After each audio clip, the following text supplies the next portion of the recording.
Magandang umaga po. Ako po si Father Arnold. Saluhan niyo po muna ako tayo magkapet, pandasal. Sa unang encyclical ni Pope Francis na Lumen Fidei o The Light of Faith, sinasabi niya na ang pananampalataya ay hindi bastang ilaw na nagtataboy ng lahat ng kadiliman.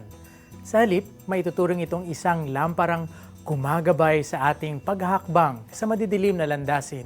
At itong ningas ng lamparang ito ay sadyang sumasapat na sa ating paglalakbay sa ating buhay.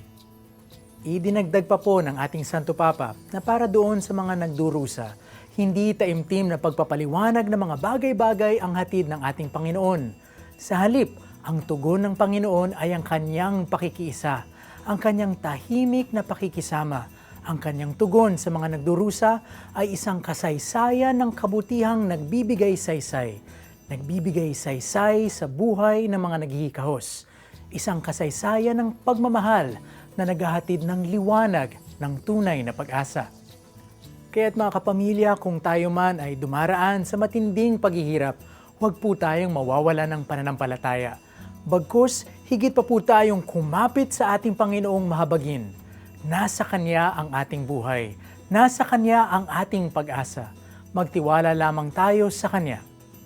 Ako po muli si Father Arnold na nagpapaalalang hatid ng bagong umaga ang bagong pag-asa. Dahil every morning is a blessing.